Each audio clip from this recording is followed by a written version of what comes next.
Bom, vamos falar desse assunto. Esse governo Lula, afinal, é neoliberal ou não? Né? Nós temos afirmado aqui que esse governo é um governo neoliberal e vários dos analistas que têm desfilado aqui afirmam isso também. Nós tivemos aqui o Davi De Cache, deixa eu ver onde está o Davi De Cache aqui, não está. Vou ver se pega o Davi De Cache, fazendo uma afirmação bastante assertiva em relação a este assunto, a esta dinâmica. Eu mostro daqui a pouquinho, tá? Mostro daqui a pouquinho, assim que eu baixar aqui. Eu achei que tinha baixado, desculpa, gente.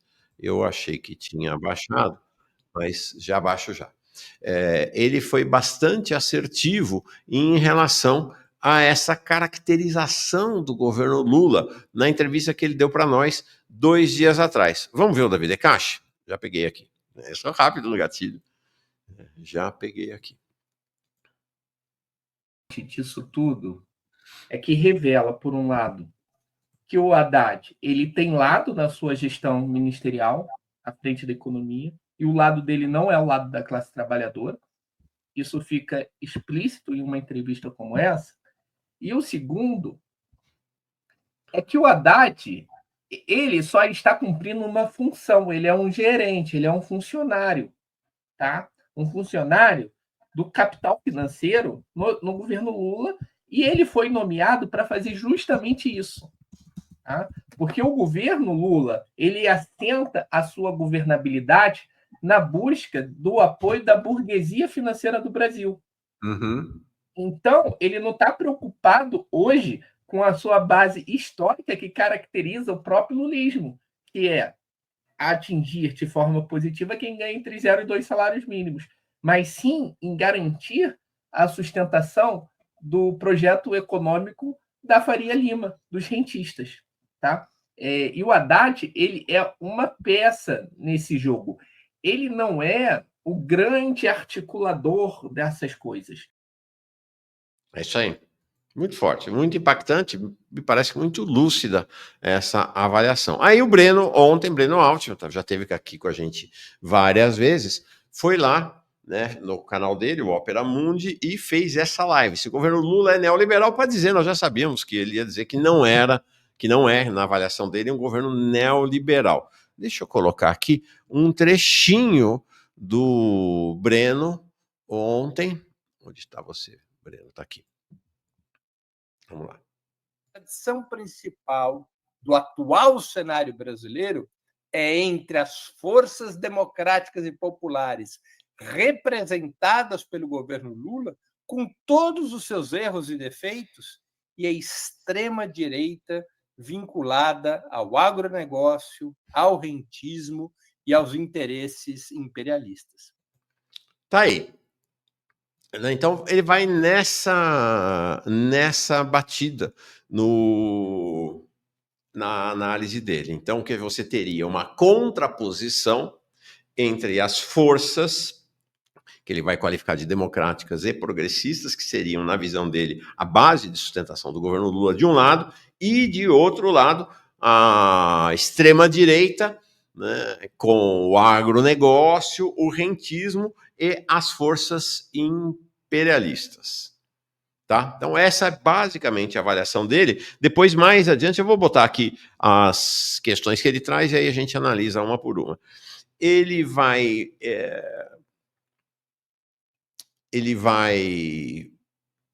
se manter nesse discurso, nessa narrativa dos progressistas, já há bastante tempo, dos progressistas governistas. O Breno é um progressista governista, ficou claro isso na fala dele, né, ontem, de fazer a crítica à esquerda, de que a crítica da esquerda radical ao governo Lula, né, que, segundo ele, inclusive, ele faz uma acusação despropositada, né? Ele diz que nós quereríamos derrubar o governo Lula, que não é verdade, né? Não é verdade. Mas ele diz que a gente queria derrubar, que, segundo ele, a lógica de qualificar o governo Lula como neoliberal implicaria querer derrubar o governo Lula, né? E aí ele vai dizer que essa crítica favorece a extrema-direita, tá? e ele vai falar sobre que não é só os traços da política econômica que caracterizam o governo. A natureza de classe, a estrutura de sustentação de classe do governo Lula é fundamental para entender. É fundamental para entender o governo. E aí ele vai fazer uma... E aí achei bem interessante isso, vamos começar por esse assunto, né? Ele vai dizer que o governo Lula, então, tem uma base que é um governo de frente ampla, com bases que ele vai chamar, então, democráticas e populares, e que ele sofre, uma palavra que ele usa é oposição cerrada do capital financeiro e da mídia liberal. Eu fiquei espantado, de fato, quando eu vi isso, né? Porque essas são duas das bases fundamentais de sustentação do governo Lula. Mas na avaliação do Breno, tanto o capital financeiro quanto a mídia liberal, Globo, Folha, outros fariam, na visão dele, oposição cerrada ao governo Lula. E que o governo Lula, então, seria uma composição nessa frente ampla de classes, da classe trabalhadora e das frações da burguesia que se opõem à extrema-direita, então compondo a frente ampla. E aí ele qualifica o governo Lula como um governo híbrido, um governo que tem características neoliberais e características desenvolvimentistas. Ele fala, inclusive, pouco sobre essas características desenvolvimentistas ao longo do programa. Mas eu acho que, basicamente, são essas, né? E aí ele vai defender que é possível haver críticas, mas críticas laterais ao governo, né? Sem críticas agudas, sem críticas que questionem, de fato, em profundidade, as políticas do governo Lula ou o caráter do governo Lula. Então parece que essa é uma boa síntese, acho que parece uma síntese honesta do que Breno disse ontem, né? Não acho que estou distorcendo, não, para facilitar o meu trabalho. Acho que é basicamente isso que disse o Breno. Agora, a primeira questão é essa caracterização de classe do governo Lula, da sustentação de classe do governo Lula. Me parece absolutamente equivocada a ideia de que o capital financeiro e a mídia liberal façam oposição cerrada ao governo Lula e que isso seria um determinante para pensar o lugar que o governo Lula ocupa na luta de classe do país. Eu acabei de mostrar aqui o Decache, a avaliação oposta. O capital financeiro é a grande base de sustentação do governo Lula. Não faz oposição cerrada ao governo Lula. Não faz oposição. É importante dizer, acho que é qualificar, que o sistema financeiro ele é composto por frações de classes distintas. Então, quem sustenta o governo Lula é o capital financeiro que eu poderia chamar do capital financeiro bancário, o capital financeiro tradicional, o capital financeiro dos bancões, dos grandes bancos, da Febraban.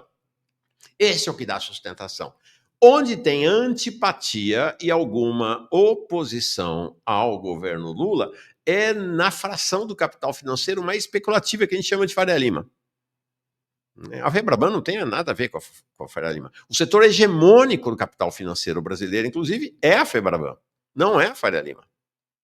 Tá? O que é a Faria Lima? Então, essas fintechs, os bancos digitais. Chamei a atenção aqui, né, na segunda-feira, ao apresentar a live, a entrevista do Haddad no Flow, que o único setor que foi alvo de crítica mesmo foram as fintechs. Interessante, né? Foram esses bancos digitais que foram. O Haddad elogiou até o Milei, né? Falou bem até do Milei, disse que torce pelo sucesso do Milei, mas as fintechs ele atacou. Os bancos digitais ele atacou. Por quê? Porque há uma disputa no interior do capital financeiro entre os bancões, a Febraban, a quem o Haddad obviamente, evidentemente, presta vassalagem, e esse novo segmento, ou esse segmento mais especulativo, esse segmento mais agressivo. Tá? O Banco Central é um banco de ambos os setores, tá? Então, lá o Boletim Focus, desculpa, que sai toda segunda-feira, é um boletim que faz a escuta tanto do pessoal do capital financeiro dos bancões, quanto da Faria Lima. Mas, evidentemente, que são os bancões que hegemonizam o comando do Banco Central, tá? Então, tá lá. O diretor de política monetária é ex-Bradesco. O pessoal que vem basicamente do setor financeiro mais tradicional do país. Então, olha só. E aí é o seguinte, né? Nós vamos caracterizar quem sustenta e quem faz oposição pelas ações concretas, ok? E pelas medidas do governo, se favorecem ou não determinada classe ou setor de classe. Então, importante notar este movimento que acontece, né, no cotidiano do governo Lula. No cotidiano do governo Lula. Este grupo que está aí, aquele no alto à esquerda, é o único que não é propriamente, vamos dizer assim, banqueiro, se bem que tem vários aí que não são banqueiros, são altos executivos dos bancos que eles representem. Então, lá no alto é o presidente da Febraban, agora Maurão e os nomes, né? Mas eu sempre digo, nem nome de filho eu acerto, às vezes, confundo.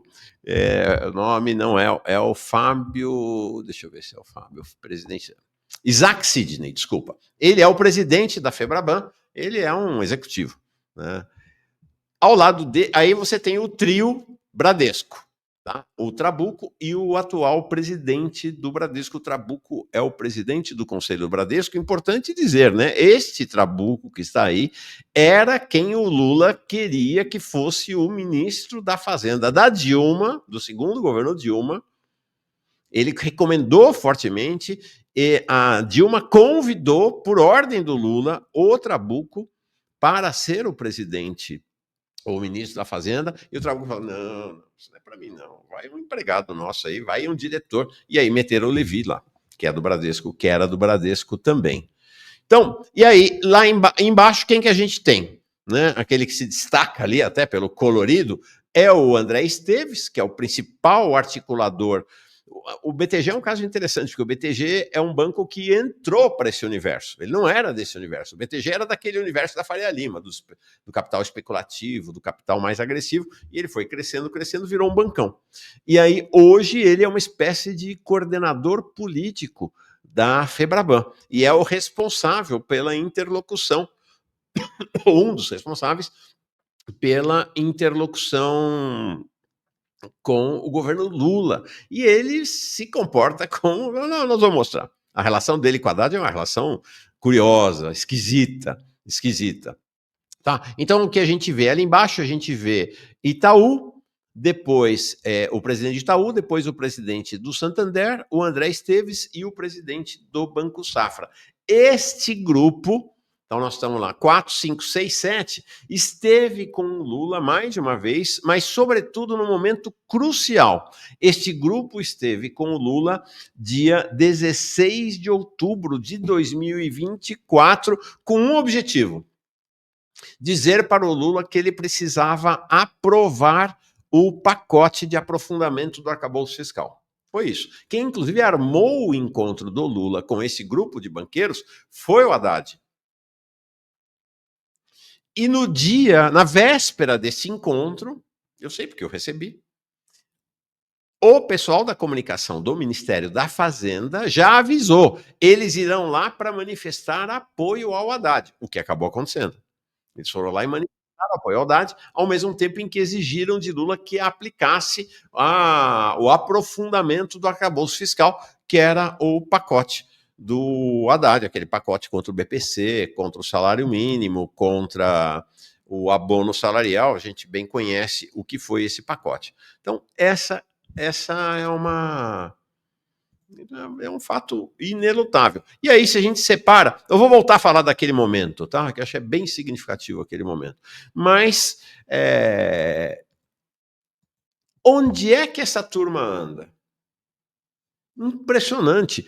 Os ministros das áreas mais relevantes do governo, o tempo inteiro estão lá no BTG Pactual, gente. Esse aqui é o encontro desse ano. Teve lá o delegado Alexandre Silveira, que ocupa o posto das Minas de Energia, teve lá o Rui Costa e teve o futuro presidente do PT também. Não é mole não, gente. O Edinho Silva, cujo primeiro gesto, depois de ter saído da prefeitura de Araraquara, foi visitar a embaixada dos Estados Unidos aqui em Brasília. Isso porque o Breno disse que é um governo anti-imperialista, né?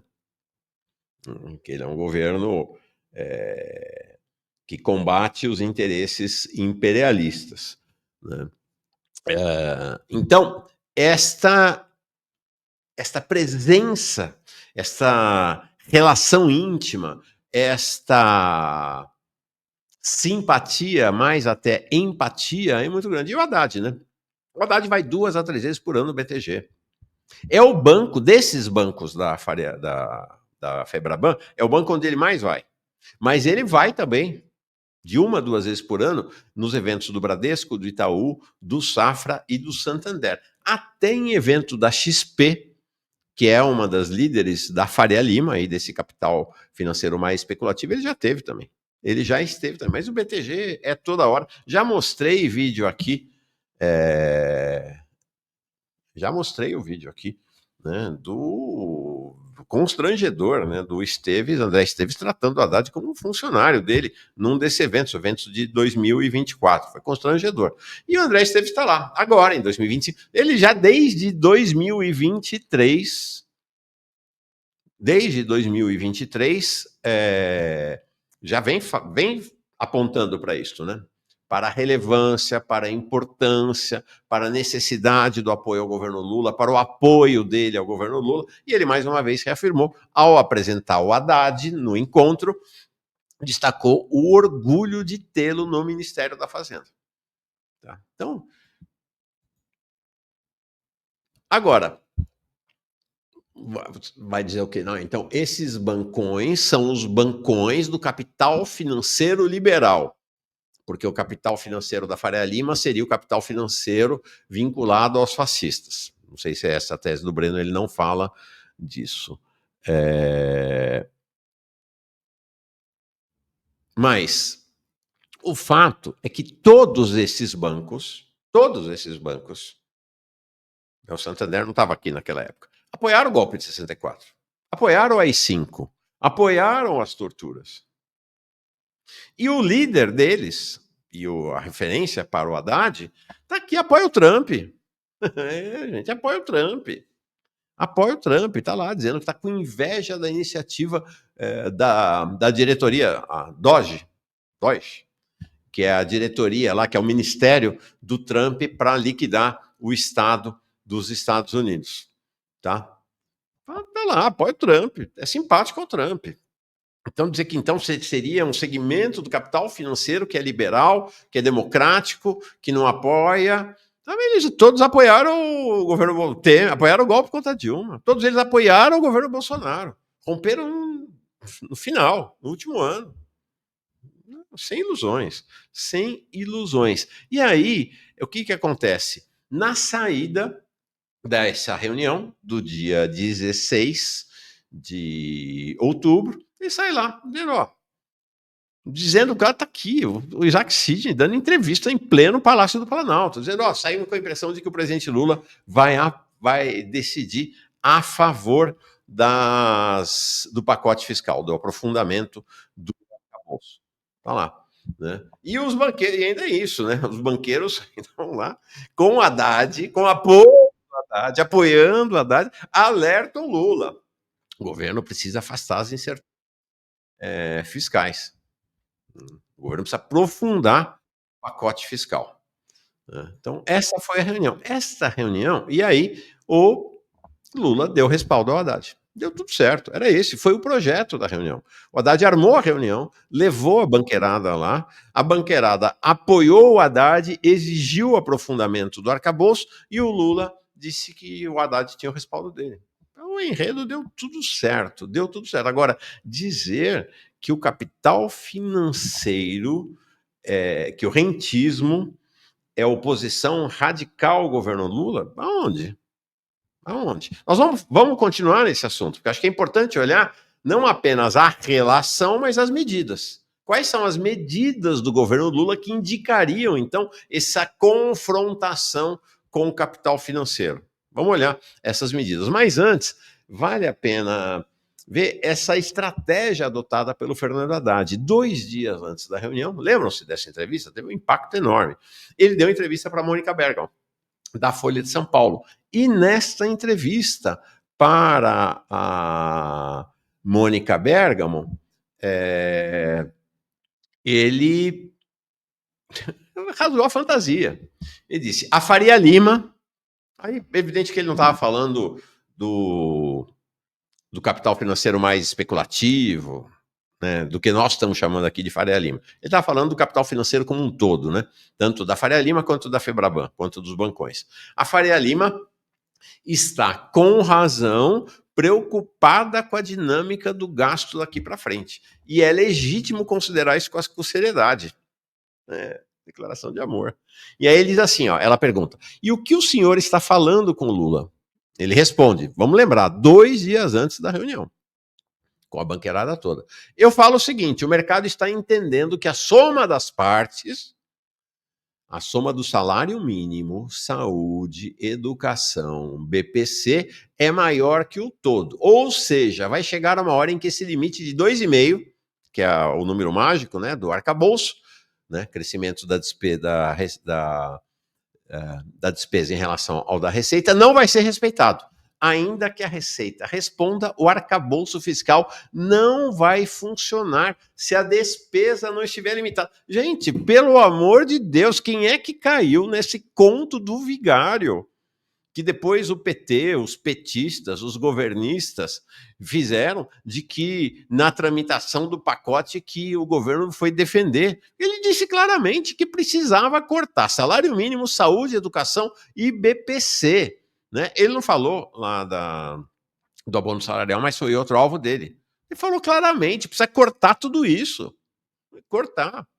Eu falo para o presidente exatamente o que eu estou falando para você. Ou seja, ele disse, eu falo para o presidente que precisa cortar tudo isso. E aí ele levou os banqueiros lá para dizer que precisava cortar. E aí o pacote dele foi um pacote que cortava tudo. E que foi minorado pelo Congresso, mas não pelo PT, nem pelo PSOL, né? Vamos lembrar, nem pelo PSOL. Né? Érica Hilton, o pastor Henrique Vieira, todos eles estavam defendendo. Teve lá depois uma reunião interna no PSOL em que eles foram derrotados. Mas todos faziam a defesa. Eles ficavam com esse discurso do presidente Lula, um discurso absurdo, que é um discurso, desculpa, um discurso da direita, né? De que tem fraude, de que é malandro, que recebe o BPC, essa coisa aí horrorosa. Né? Horrorosa. Aí, ó.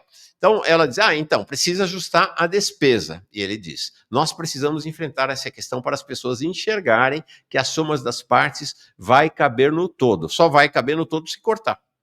Exceto uma despesa, tá? Esse assunto não entra em nenhuma reunião, em nenhuma mesa, que é a despesa do pagamento dos juros da dívida. Tá? Aí, e ele diz também, né, para a Mônica Bergamo, batata quente nos gastos virou prioridade nos debates com Lula. Só tem um discurso. É o discurso dos gastos no chamado orçamento dos pobres. Saúde, educação, BPC, salário mínimo, Bolsa Família, abono salarial. No orçamento dos ricos, que é o pagamento dos juros da dívida, não tem conversa, não existe. Não existe. Esse tema não aparece. Então, isso foi 2 dias antes da entrevista, da reunião armada por Haddad com Lula e os banqueiros. E eu quero dizer, não é que tenha sido a única reunião. Teve já outra reunião, agora, no começo do ano, entre Lula e os banqueiros, para montar essa arapuca, vou falar dela, contra os trabalhadores e as trabalhadoras, que é o tal do consignado aí privado, consignado da CLT. Tá? E a liberação lá do FGTS. Duas arapucas. O negócio é chocante que esse governo esteja fazendo isso. E eu vou dizer quem que se favorece. Bom, Vamos ver agora, então, as medidas, porque agora até agora a gente viu a articulação, que é uma articulação que vem desde a campanha. Aquela foto do Lula com o André Esteves é da época da campanha, tá? É de antes do governo. Vamos ver agora as medidas, que é uma outra maneira de olhar este processo relacional, que é olhar para as medidas concretas, né? As medidas concretas. Então, vamos ver. Vamos lá. Está aqui.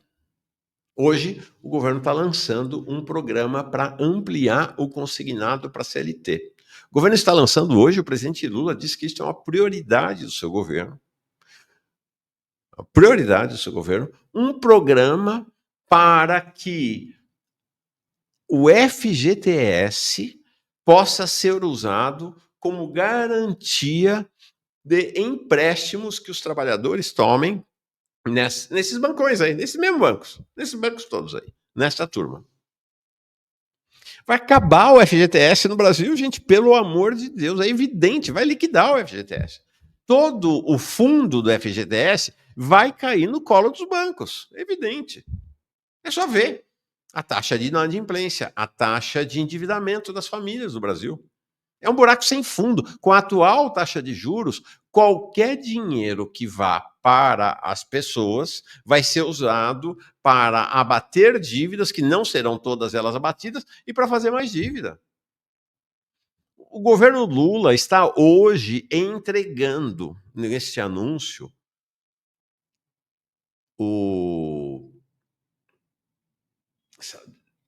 ainda bastante, está muito ao quebrado, né? Mas todo o fundo de garantia por tempo de serviço para os bancos, é disso, não é para os trabalhadores, não se iludam, é uma mentira isso, é uma armadilha contra os trabalhadores, para fazer o consignado. Estão falando de 39 milhões de trabalhadores com carteira assinada que vão poder fazer 120 bilhões em empréstimos. 120 bilhões de... Vocês sabem o que é isso, né? O dinheiro está lá no FGTS, não está nos bancos, não é dos bancos, é dos trabalhadores. No momento em que o trabalhador fizer o empréstimo, o dinheiro passa a ser dinheiro dos bancos.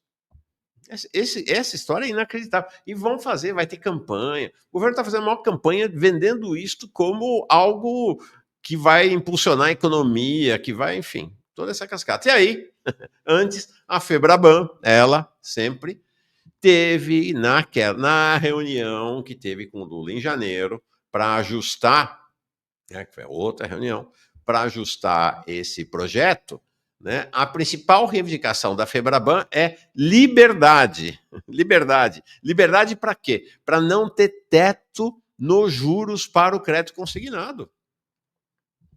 Você acredita numa coisa dessa? O empréstimo,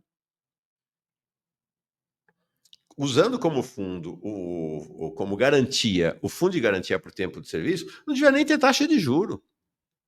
Devia ter uma taxa residual de juros. Eles não querem limite, gente. Porque é garantido. Não tem insegurança para o banco. Por que você cobra juros? Em tese, né? Historicamente, não é assim que funciona mais. Mas em tese, você cobra, o banco cobra juros para ter a garantia, né, na cobrança dos juros de toda a sua base de pessoas, de todos aqueles que tomam empréstimo, pessoas e empresas, que se alguém não pagar, com a taxa de juros, ele vai garantir uma remuneração e não vai ter prejuízo. Basicamente isso. E que a taxa de juros, então, é também o pagamento pelo serviço do banco. Ok? Então, a taxa de juros, ela é, ou deveria ser proporcional ao risco. Quanto menor o risco do empréstimo, em tese, menor o risco, menor a taxa de juros. Concorda? Porque o risco da inadimplência praticamente desaparece. Não. Eles querem não ter teto. Tem só um teto, né, nesse país, que é o teto de gasto. Eles não querem teto para o empréstimo, para os juros do empréstimo consignado, que é risco zero. E quer saber? Né, esta questão já está colocada. Deixa eu pegar aqui, eu tinha botado mais adiante, deixa eu trazer aqui. Olha o que acabaram de fazer agora em janeiro deste ano, o governo Lula. com o consignado para aposentados. Subiram a taxa de juro para 1,80. Não é por ano, gente. Não é ano. É 1,80 por mês. Também dinheiro sem risco nenhum.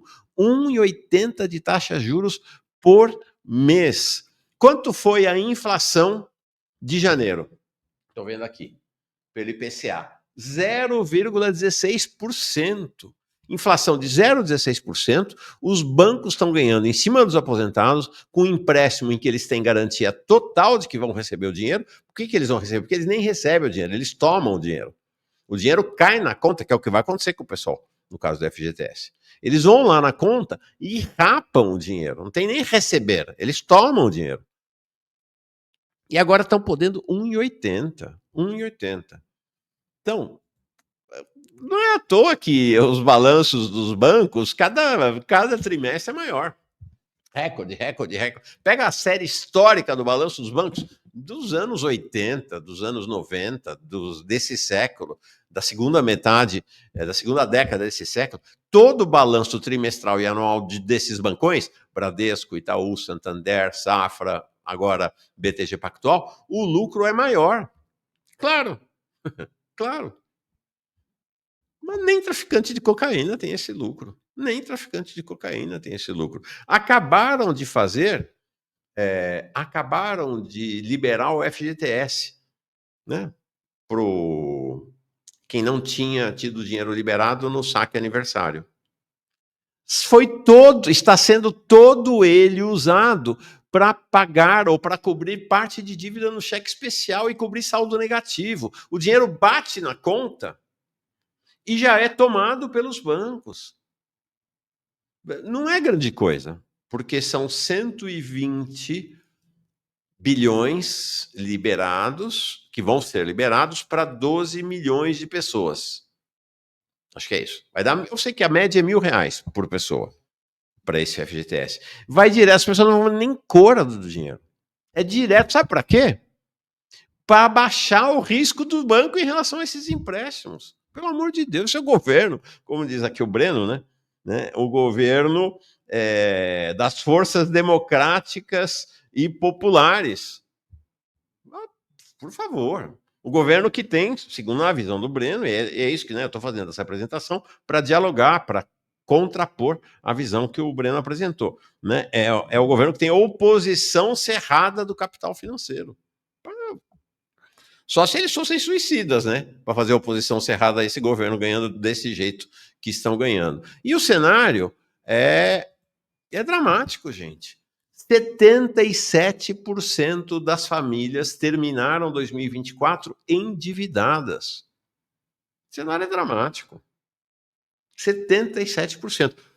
Não sei quem de vocês aí da nossa comunidade, do chat, quem está assistindo, tem dívida. Você sabe o que é viver com dívida em banco. Você sabe o que é viver com cheque especial. Eu demorei anos para sair de cheque especial. Eu já vivi nesse terror do cheque especial. Não tem jeito. Ainda mais se você é um assalariado ou um empreendedor, né, que parte do segmento progressista diz que esse empreendedor faz um sinal de equivalência entre o tal empreendedor e os empresários. Nós vamos falar sobre isso segunda-feira com o Ricardo Antunes aqui.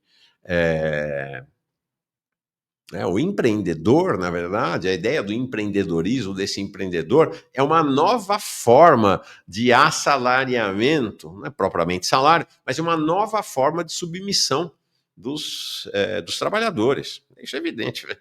Vai dizer que o motorista de aplicativo é empreendedor, né? Tá bom. Mas, enfim, o que acontece? Diferentemente desta turma, a receita de um assalariado ou de um empreendedor é inelástica. Você não tem elasticidade. Você não recebe num mês 3 mil e no outro 5. Você vai receber 3 mil. Mesmo o empreendedor vai ter uma receita média depois que começou o seu negócio. Os que crescem para virar empresário, 1 em 1 milhão. Né? É que nem culto em igreja neopentecostal. É claro que em cada grupo de 1.000, 2.000 pessoas vai ter uma pessoa lá que, deu certo. Eles dizem que é milagre. Não, mas é estatística só. É mera estatística. Tá? Mas o resto, todo o resto está ferrado e vai continuar ferrado. Então, não dá para você sair do buraco do cheque especial. Demorei anos para sair. É um desespero. Porque é isto. O dinheiro pinga na sua conta e já está retido pelo banco. Você não tem dinheiro. E vai crescendo, e vai crescendo, e vai crescendo. E aí, sabe o que você faz? Estou falando alguém que passou por isso muito tempo. Sabe o que você faz? Você pega outro empréstimo. Você vai abrir conta em outro banco para fazer outro empréstimo. É uma bola de neve. Isso é uma bola de neve. Né? Uma bola de neve. Aí 77% das famílias estão endividadas. Mas não é só isso, não. Teve já uma outra armadilha que o governo Lula aprontou, em parceria com os bancões, com a Febraban, que foi o tal do programa Desenrola.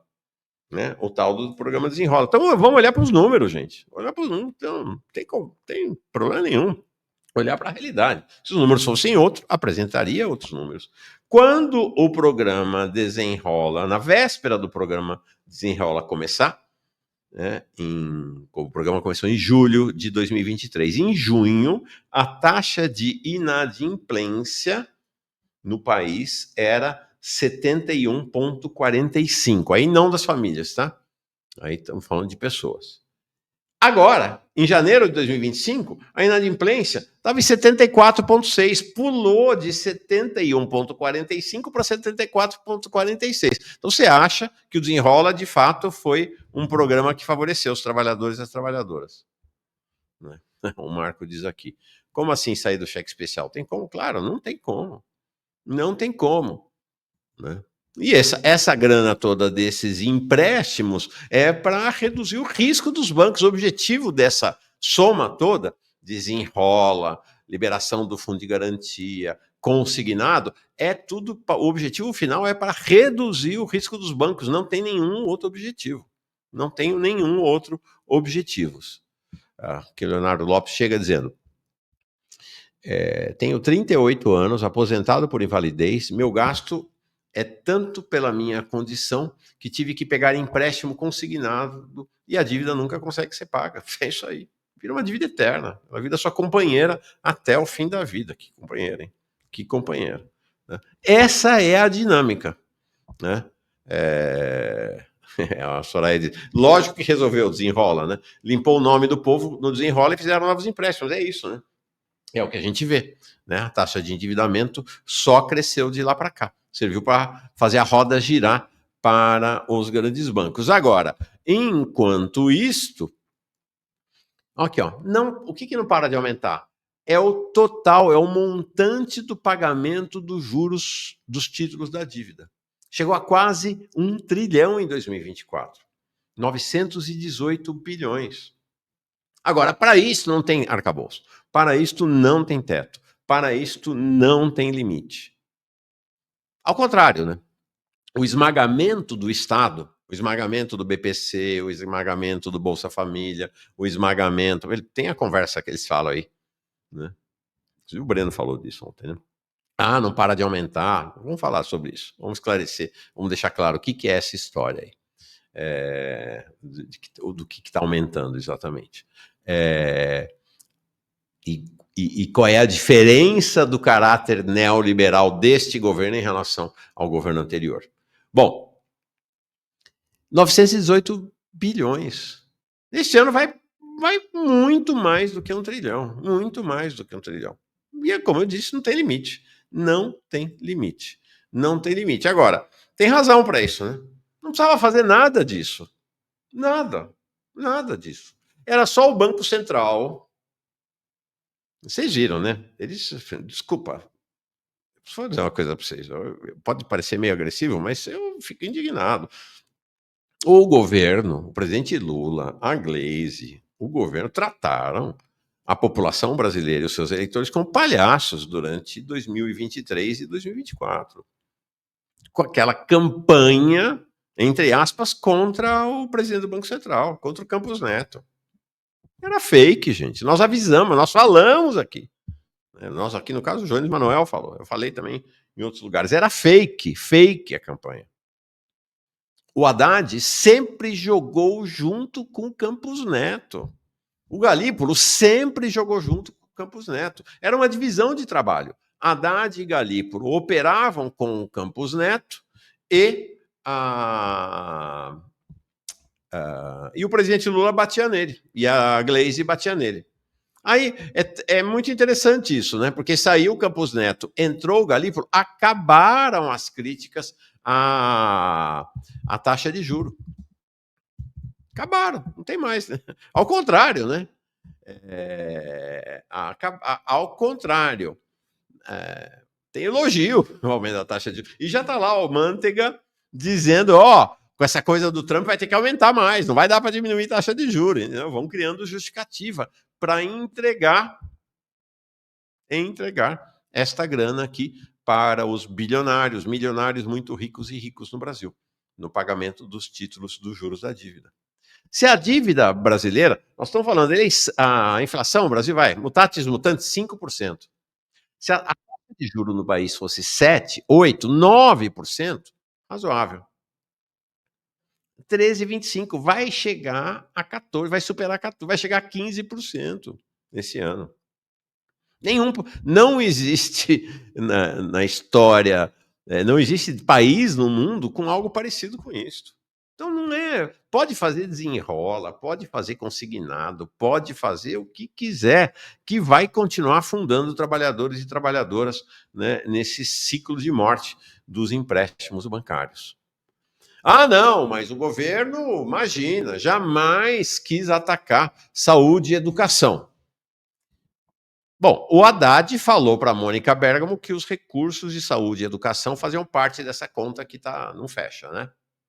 Mas ele mesmo já disse, o Haddad, e mais de uma vez, diversas vezes, um dos seus braços direitos, Rogério Seron, o Sincerão, o secretário do Tesouro, que vai ter que mudar a Constituição. Que vai ter que mudar a Constituição para acabar com os pisos de saúde e educação. É óbvio.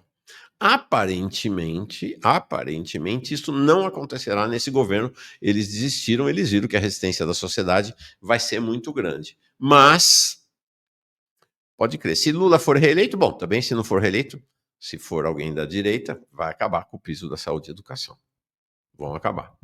Né? Vão acabar com o piso da saúde e educação. Este governo ou um governo da direita. Só tem uma possibilidade do piso da saúde e educação acabar e ter um governo de esquerda no país. Chance pequena. Mas essa é a única possibilidade. Agora, então aí, o camarada Breno disse que isso é um governo híbrido, né? Mezzo neoliberal, mezzo desenvolvimentista. Bom, nós estamos mostrando aí, né? Nós estamos mostrando aí como é que é, né? Ou talvez eu tenha mostrado só o lado mezzo neoliberal. É diferente do Bolsonaro? Claro que é. Porque este é um governo neoliberal progressista, como foi o Biden, como foi o Alberto Fernandes na Argentina, como foi o governo Scholz, que está se encerrando na Alemanha, tá? Ok. É neoliberal progressista. O que quer dizer isso? Isto quer dizer, por isso foi tema nosso aqui com o Davi De Castro também, que é um governo neoliberal que busca aplicar o receituário neoliberal pelo consenso, pela coerção mansa. Diferente de um governo da extrema-direita, o governo Bolsonaro, que aplicava ao receituário neoliberal na pancada. Não tem consenso, é pancada. Se for necessário, evolui para uma ditadura. É assim. Essa é a diferença. A diferença da metodologia. Mas o programa não tem, né? O Breno fala, vocês estão comparando o Haddad com o Guedes. Sim, qual é a diferença? Do ponto de vista do projeto econômico. Qual é a diferença do programa do Haddad com o programa do Guedes? Aí vai dizer, não, a diferença é que esse governo não é um governo privatizante e o governo anterior era. Né? Então, essa seria uma das diferenças. Então, será? Será? Isso aqui é 2021. A Gleisi, mais jovem, inclusive, né? Ela discursando na Câmara garantindo que Lula iria reestatizar a Eletrobras se fosse eleito em 2022. A Márcia Castro pergunta, como assim neoliberal progressista? É esse. Por que é neoliberal progressista? É porque busca aplicar o receituário neoliberal pelo consenso, com uma dose de coerção e de repressão menor. O governo neoliberal da direita, da extrema-direita, ele não tem essa busca do consenso. É que o Trump não é propriamente neoliberal, mas o governo Bolsonaro aqui é um exemplo. Né? O governo Milei vai aplicar o mesmo receituário e diz, não, tá comparando com o Milei. Gente, o Haddad elogiou o programa do Milei lá no Flow, pelo amor de Deus. Pelo amor de Deus. Então, esta é a diferença. Não é do ponto de vista propriamente do conteúdo do programa. É na diferença do método político em que este programa é implementado. Né? Essa é a diferença entre eles. Essa é a diferença entre eles. Quem mais chega aqui? Aqui o João Pedro Jurema, companheiro Luiz Pelegácio e o Leonardo Lopes, meu xará, meu parente, xará de sobrenome, né? Só tem uma chance dos pisos se manterem, acabar com a farra dos juros e consignados, negociação das dívidas do trabalhador, descartelização de bancos, Ciro 2026, é um cirista de 4 costados. Bom,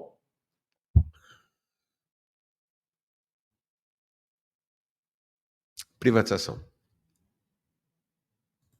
Então tá lá Gleisi, em 2021, discursando enfaticamente que a Eletrobras seria reestatizada com a eleição de Lula. Promessa de Gleisi. Agora lá no Ministério, né?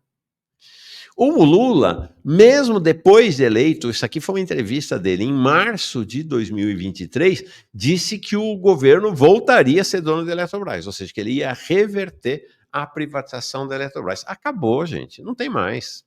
Acabou a privatização, acabou a reestatização. Essa ideia acabou, está enterrada, o governo não fala mais nisso. Isso virou a página. Virou a página. Como virou a página de reestatizar as refinarias, como virou a página a ideia de você retomar ou até relicitar as concessões das distribuidoras de energia elétrica, até a Enel, a criminosa da Enel, vai receber de presente do governo Lula. Isso só o que estou dizendo, é o Alexandre Silveira. A renovação por mais 30 anos, gente, mais 30 anos. Vamos falar sobre isso. Rapidamente, mas vamos falar. Então, aí o governo agora, em janeiro, faz um acordo com os donos da Eletrobras, liderados lá pelo João Paulo Lema, esse mesmo, que deu golpe na praça aí nas Americanas, né? Fez um acordo em que desistiu de vez, nós vamos tratar desse assunto amanhã, vamos tratar desse assunto semana que vem também, acho que precisa de luz nesse assunto da Eletrobras, bastante luz nesse assunto, em que o governo desistiu de qualquer referência à reestatização da Petrobras em troca de três cargos no Conselho de Administração da Eletrobras. É isso. O governo tem 43%, o Estado brasileiro tem 43% da Eletrobras.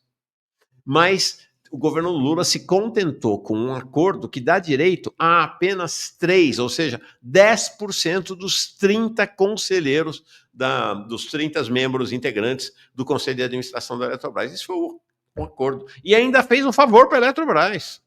Fez um favor para a Eletrobras. Não precisa ficar com a eletronuclear, não. Daqui de volta. O único ônus que os donos privados da Eletrobras tiveram foi que, na privatização, foi que para ficar com a Eletrobras precisava levar junto a eletronuclear e aplicar um programa de investimento de 30 bilhões para conclusão e renovação de Angra 1, 2 e 3. Acabou. Pegou de volta o governo. Tirou esse fardo das costas dos donos da Eletrobras. É chocante. Agora, aí... né, disse o Breno, né, que a base do governo são as forças democráticas e populares, os sindicatos, etc. Está aqui a palavra do sindicato Associação dos Empregados da Eletrobras, a AEL, que é o sindicato, né, sobre esse acordo. O sindicato diz que acordo do governo com a Eletrobras é traição. Essa é a palavra. Não é leve, né? Nem um pouco leve essa palavra do sindicato, que em tese deveria ser base de apoio do governo, né? Nessa lógica aí, né, do governo. Nós vamos, inclusive, trazer aqui, vou trazer amanhã, vem amanhã nós vamos tocar nesse assunto já, mas não vai ser o nosso foco, com o Thiago Aguiar, que conversou com a gente sobre a Vale aqui recentemente, e na semana que vem o Ícaro Chaves, um dos maiores especialistas neste tema no Brasil. Deixa eu ver aqui. O Lucas, neoliberal progressista igual a sem gritar que odeia pobre. O Renato Clemente Júnior, minha formação vem da pastoral da juventude e da pastoral operária. Legal. O ponto de vista desse programa me anima toda manhã. É melhor que acordar com música. Tenho como referência Valdemar Rossi e Dom Paulo. Parabéns. Nossa, Renato. Também conheci o Valdemar Rossi pouco, conheci um pouco Dom Paulo também, e fui missionário na Pastoral do Povo da Rua, Renato, você vai saber dessa referência, que ainda hoje se reúne num prédio, que é a Casa de Oração do Povo da Rua, lá perto da Luz, que foi construída pelo dinheiro de um prêmio que Dom Paulo Evaristo Arnes recebeu no exterior. Está lá até hoje. Está lá até hoje. Legal. Que bom que você está aqui com a gente, Renato. Bom, aí é o seguinte. Então não tem reestatização. Mas não é só que não tem reestatização. Isso já indica que isso é um governo privatista, né? Porque se não reestatiza é porque está sancionando, está apoiando o processo de privatização. Não só isso, você tem o maior programa de concessões e PPPs da história do Brasil, sem precedente. Nem FHC, nem Temer, nem Bolsonaro, ninguém fez um programa tão amplo, tão radical de concessões e privatizações. Aí o Breno, lá na live, estou dialogando com ele, né? Vai dizer, não, mas essa história PPP e concessão não é exatamente privatização, é diferente, porque a propriedade continua do governo. É o discurso dos progressistas. É o discurso dos progressistas atualmente, é este, de que não é, né? Eu vou dizer para vocês, é privatização, mas fala diferente, entendeu? Porque é o seguinte, quando tinha o governo Bolsonaro, o PT, Breno, inclusive, filiado ao PT, e aí todas as alas do PT vociferavam contra as PPPs e as concessões, dizendo que era, sim, privatização. Agora não, agora deixou de ser privatização. Não só deixou de ser privatização, como o governo Lula, como eu disse, está fazendo o maior programa de privatização através de PPPs e concessões da história do país. Da história do país, sob o comando, liderança do BNDES, liderado pelo Aloysio Mercadante, que já foi visto como alguém da esquerda do PT. Tem gente que questiona que ele, em algum momento, tem integrado uma ala mais à esquerda do PT. E aí diz, não, porque não é uma coisa provisória. Gente, provisório. Estão acabando algumas concessões de rodovias agora. Concessões feitas lá no governo FHC. Sabe o que o governo Lula está fazendo? Concessões que duraram 30 anos. Está concedendo de novo para os mesmos donos por mais 30. Então nós estamos falando de 60 anos de concessão dessas rodovias. E aí vocês sabem o que vai acontecer, né? O que esses capitalistas, donos das rodovias, na verdade, né? Não concedentes, donos das rodovias, com o que eles contam, né? Deixa quieto. Quando chegar daqui a 55, ou são mais 30, né? Quando chegar daqui a 20, 25 anos, a gente arruma outra renovação. Então, eles vão acabar ficando 100 anos, mais de 100 anos com essas rodovias. E vai dizer que não foi privatizado? A distribuição de energia elétrica estão vencendo, estão começando a vencer todas as concessões para as distribuidoras de energia elétrica.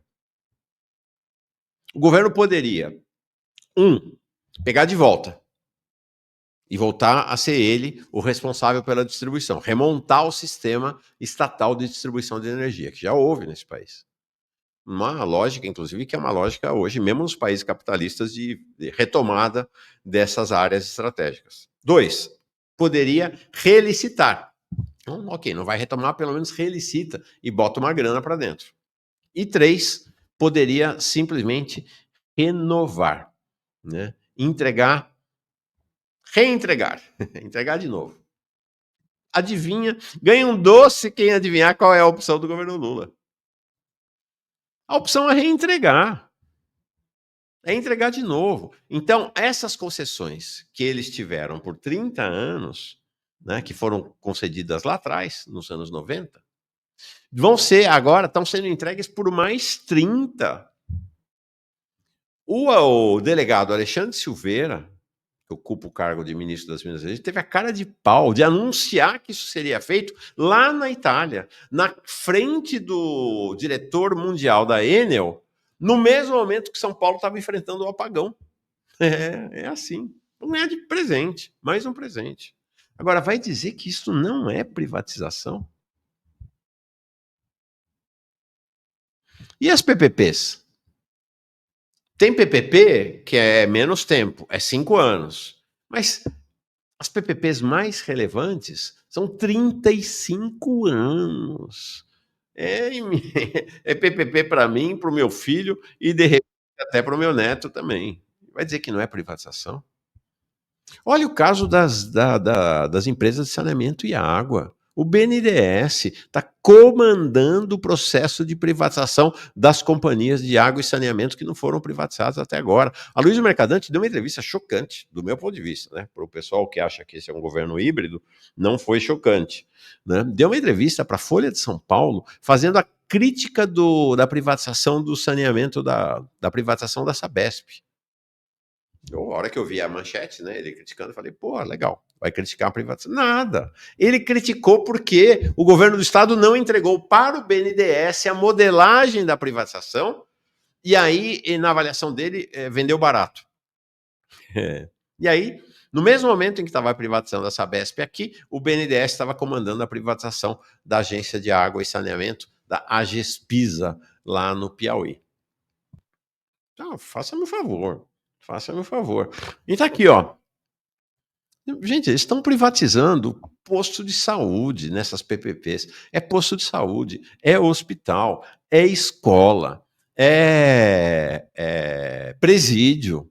Vai ter agora a privatização de um presídio lá, PPP de um presídio. Estão transformando os prisioneiros em força de trabalho. Ou seja, quanto mais prisioneiro, melhor, né? Porque o trabalho é quase gratuito, né? Quase gratuito, é uma remuneração irrisória que os prisioneiros... É o modelo americano, modelo estadunidense, que inclusive está sendo abandonado em diversos lugares lá nos Estados Unidos. Aqui, isso aqui é o que? Agência BNDES de Notícia, parcerias público-privadas e o desafio de ampliar a educação pré-escolar no Brasil. Eles estão entregando as crianças do período da pré-escola para esses empresários. É isso que está sendo feito. E quero dizer, hein? Em São Paulo, se o Boulos tivesse sido eleito, é o que ele faria também. Ele chegou a anunciar na campanha, que é o que ele faria. Tá? Que é o que ele ia fazer. Não, mas olha, então tá bom. Tem lá os bancos, tem um acordo com os bancos, não, tem as privatizações, né? Mas tem os programas sociais. Né? O governo não é neoliberal, ele é desenvolvimentista. Ele é por conta dos programas sociais, né? Tem Bolsa Família, tem o BPC, né? Tem o abono salarial, tem o reajuste do salário mínimo. Bom. Tá aqui, vamos lembrar. É sempre bom, né? Lembrar o passado. Tá aqui. Em 2019, esta era a manchete do site do PT. Operação Pente Fino de Bolsonaro ameaça direito dos mais carentes. Governo alega combate a fraudes. Gente, não é o Haddad, não, né? Isso aqui é Paulo Guedes, é governo Bolsonaro, não é governo Lula. Governo alega combate a fraudes. Alguém já ouviu falar disso? E economia de até 9,8 bi em gastos. Manobra prevista para vigorar por 18 meses, pode se estender até 2022. E aí, o PT, na época, denunciava a Operação Pente Fino como ameaça aos direitos. Agora, apoia a Operação Pente Fino. Né? Agora, apoia a Operação Pente Fino. Aí o Haddad fala, com a boca cheia, de que não, nunca teve tanto Bolsa Família no país como agora. Bom, sabe quanto está o Bolsa Família? R$600. Sabe qual foi o reajuste do Bolsa Família? Zero, nada. O ministro do Desenvolvimento Social, Quase caiu, porque sugeriu reajustar o Bolsa Família de 600 para 800. O José Senac fala, Mauro, Cavaleiro do Apocalipse. Não sou Cavaleiro do Apocalipse. Acho que precisa contar a verdade, porque, na verdade, os Cavaleiros do Apocalipse estão num palácio. Porque é disso que se trata. Né? É disso que se trata. Está aqui o BPC. Eles alegam que nunca se deu tanto BPC como agora. Então, sabe por que nunca se deu tanto BPC como agora? Porque o governo Bolsonaro, veja aqui, o BPC aumenta desde que foi criado. Ó, todo ano aumenta, todo ano aumenta. Aí, em 2019, 20 e 21, não aumentou, ficou estacionado praticamente. O governo Bolsonaro sentou em cima do BPC exatamente pela política de austeridade fiscal, a mesma da Haddad. Né? A política de austeridade fiscal do pré-Haddad, que é o... Eu sei, o Zé Sinac dizendo que é ironia, não, eu sei que é. Que segurou a concessão de BPC. Aí entra o governo Lula, mais uma vez, é um governo neoliberal progressista. É o governo neoliberal que faz a cena, né, de estar defendendo o interesse dos trabalhadores. Seria impraticável para um governo que se diz progressista e que é neoliberal manter sem pagar, né? Manter, porque o que acontece? A lógica é a seguinte, por que tem que aumentar tanto o BPC? Nós vamos falar sobre esse assunto sexta-feira. Né? Vamos voltar a falar desse assunto. Por que aumenta tanto o BPC? Aumenta o BPC porque, com as reformas da Previdência, uma atrás da outra, as pessoas não conseguem mais se aposentar. E já o Rogério Ceron, o sincericida, já avisou que vem mais uma reforma da Previdência à frente. Vai aumentar a idade. Você vai chegar, logo chega em 70 anos, a idade mínima para aposentadoria. Pode escrever, pode escrever. Se não nesse governo Lula agora, do governo Lula 4, no próximo governo, qualquer que seja ele, eles vão para cima. Aí o que acontece? As pessoas não se aposentam mais, então elas correm para o BPC, é o que sobra. Aí o governo Bolsonaro sentou em cima do BPC. Gente, as pessoas vão se suicidar. As pessoas vão morrer de fome. Aí o governo Lula retomou, né? Aqui tem essa queda, aqui não existe, tá? Porque essa estatística aqui é até julho de 2024. Continuou subindo um pouco. Né? Aí o governo Lula aumentou, claro. Claro. Queria o quê? Porque aí, se não aumentasse também, aí já não seria mais um governo neoliberal progressista, né? Seria na porrada, né? Aí seria na porrada. Aí o Haddad vem dizer que se orgulha de ser o que mais concedeu. É o que mais concedeu porque o governo Bolsonaro sentou em cima, ele voltou a dar, e agora vai parar. Agora está de novo sentando em cima. É isso que vai acontecer. Essas novas regras, o pente fino, tudo isso, é para sentar em cima e não conceder mais BPC. Salário mínimo é a mesma coisa. Gente, nós tivemos, o governo fala, né? 3% de aumento do PIB e mais 3,4%. Então, em tese, o reajuste do salário mínimo deveria ser algo 3%, 3,1%, 3,2%. O máximo é 2,5%. O máximo é 2,5%. Esse é o teto. Não vai ter. Não vai ter reajuste. Mas está tendo reajuste. Né? Aí a conversa não, está tendo, as negociações salariais tiveram ganho real. Ok, vai ter ganho real, mas como vai ter ganho real se a inflação, sobretudo a inflação de alimentos, está comendo o que foi conquistado no reajuste? Então, que essa coisa, né? O governo da estatística, como foi o governo Biden, como era o governo lá o governo Schultz, são os governos das estatísticas. Na vida real não é assim que acontece, não, gente. Na vida real, esses aumentos reais de salário são comidos pela inflação, é evidente, luta de classe. Tá? Então, este é o cenário. E aí a conversa final, que o Breno faz, é que esta postura, que a conversa final vocês se acham que de fato esse governo é neoliberal? Não é, na visão dele é um governo híbrido, neoliberal e desenvolvimentista. Se vocês acham que é um governo neoliberal, vocês deviam ter consequência e derrubar o governo. E defender a derrubada do governo, que a esquerda nunca defendeu a derrubada do governo Lula. É uma falácia. Desculpa, camarada Breno, mas é uma falácia essa história. Isso não existe.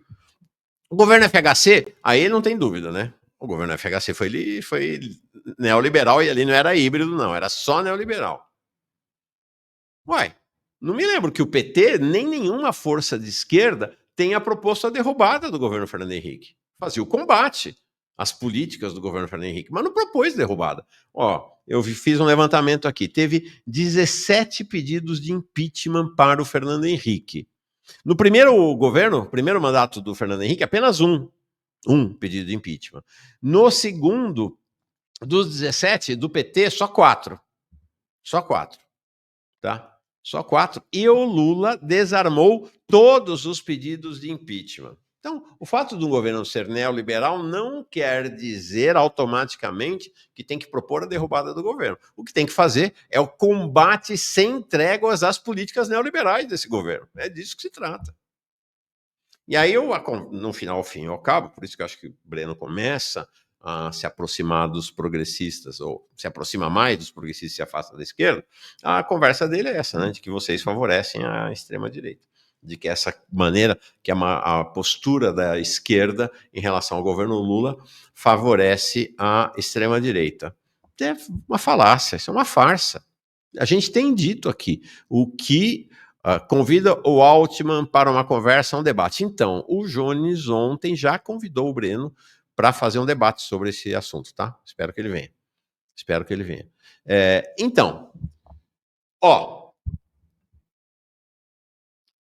é uma falácia essa história. O combate a um governo neoliberal progressista, um governo neoliberal de direita ou de extrema-direita é outra história. Mas um governo neoliberal progressista é um combate crítico, um combate para fazer a mudança das políticas. É disso que se trata.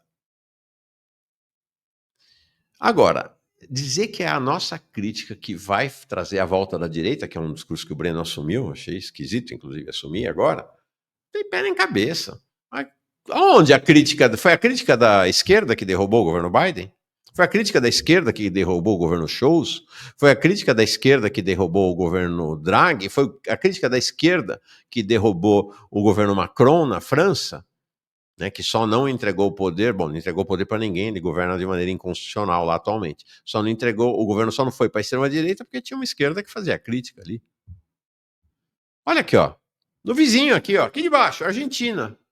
Quem era a maior crítica do governo Fernandes por conta das suas políticas neoliberais progressistas? A Cristina Kirchner. A Cristina Kirchner. Agora, alguém vai dizer, né, esses pessoal, os progressistas, vão dizer, a Cristina Kirchner foi quem derrubou, foi quem levou a derrota do Alberto Fernandes? Ou a Cristina Kirchner, assim como nós aqui, fez o máximo que pôde para evitar o desastre do governo Fernandes, que é o desastre do governo Lula. O mesmo desastre. É importante ter clareza. O lugar da esquerda hoje, a rigor, o governo Lula deveria agradecer à esquerda. Porque é a crítica contundente da esquerda que pode salvar o governo Lula. Não é esses puxa-saco, não é, ou essa postura de críticas laterais, pontualíssimas e tal. Não é, não é. É disso que se trata. É uma crítica feroz da esquerda, mas sem essa babaquice, essa história de que a gente quer derrubar o governo Lula, ou que vai favorecer a extrema-direita. O que favorece a extrema-direita é essa política. Esta política. Bom, tá aqui com a gente, hoje é o dia dos Albuquerques aqui. Agora vai estar com a gente o Daniel Albuquerque Abramo e depois vai estar com a gente o Hugo Albuquerque, a família dos Albuquerque chegando aqui. O Gustavo de Paula, trabalhei em uma inauguração de PPP no Porto de Pecém, no Ceará. O governador, petista, enchendo a boca, feliz, enfatizando que é através disso que avançaremos. Tristes. Então, PPP, gente, não é PP, a escolinha. Não, tem coisa grande. PPP tem coisa grande. Tem presídio, tem coisa muito grande. João Ribeiro. Bom dia, Mauro. Já passou da hora de colocar uma esquerda de verdade que enfrente os desafios de um projeto robusto junto com o povo. Chega de PT. Souto, ele diz, às vezes me parece que estamos todos os dias dando murro em ponta de faca, tratando dos mesmos temas, infelizmente nada muda, que trágico um deserto. Juliana Albuquerque, opa, é a família Albuquerque aqui hoje, mais uma Albuquerque, Ó, não é tão comum quanto o Lopes ou o Silva, hein? Mais me incomoda no governo é a falta de oposição mainstream. Eu nem falei, né, da mídia, que é também uma falácia essa história de que a mídia liberal é a oposição ao governo. Cascata. A mídia liberal, sem a mídia liberal, não tinha nem ganho a eleição. É a opção preferencial do governo Lula, a mesma coisa. É pela mídia liberal. Vai lá ver quanto a Globo fatura. Vai lá ver quanto a Globo. Vai lá ver onde o Lula e os ministros vão dar entrevista.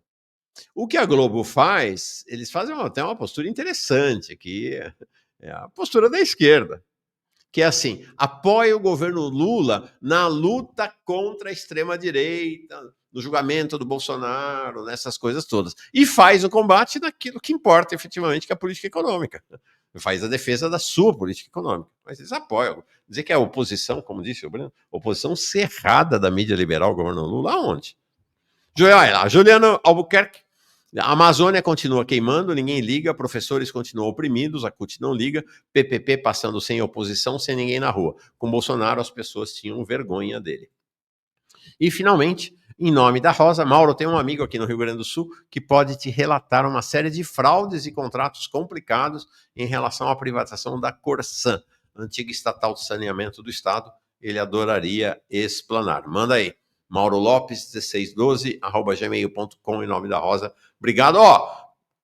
Se você puder e quiser, torne-se membro e membro aqui do canal Jones Manuel. É só isto, os superchats, o sticker, a assinatura do Apoia-se e esta membresia, ou seja, que as pessoas tornem-se membras e membros do canal, que nos faz sustentar o canal Jones Manuel e aumentar sua relevância, sua influência, aumentar a sua programação. Então, faço um convite a você, né?